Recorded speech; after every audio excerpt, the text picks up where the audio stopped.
ইসরায়েলে লাগাতার ড্রোন ও ক্ষেপণাস্ত্রের হামলায় উত্তপ্ত ইরানের রাজধানী তেহরান। তেহরান শহরে থাকা ভারতীয় নাগরিক ও পিআইদের তেহরান ছাড়ার পরামর্শ দিল ভারতীয় বিদেশ মন্ত্রক।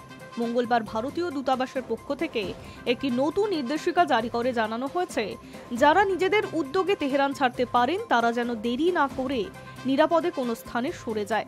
সঙ্গে এও জানানো হয়েছে, যারা এখনো ভারতীয় দূতাবাসের সঙ্গে যোগাযোগ করতে পারেননি তারা যেন অবিলম্বে দূতাবাসের সঙ্গে যোগাযোগ করেন এবং তাদের বর্তমান অবস্থা ও ফোন নাম্বারও দেওয়া হয়। বস্তুত কানাডায় চলা G7 সম্মেলন থেকে একদিন আগেই আমেরিকায় ফিরেছে মার্কিন president Donald Trump. White house জানিয়েছে, আরব দুনিয়ার দ্রুত অবনতির পরিস্থিতির জন্য একটি সিদ্ধান্ত নিতে হচ্ছে। তেহরান নাগরিকদেরও অবিলম্বে শহর ছাড়ার নির্দেশ দিয়েছে ট্রাম্প।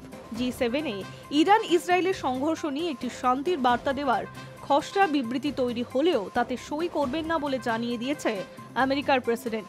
ট্রাম্পের ঘনিষ্ঠ এক আধিকারিক সূত্রে জানা গিয়েছে, এই বিবৃতি মার্কিন অবস্থানের জন্য সামঞ্জস্য রাখে না, তাই ট্রাম্প সই করবেন না বলে জানিয়েছেন।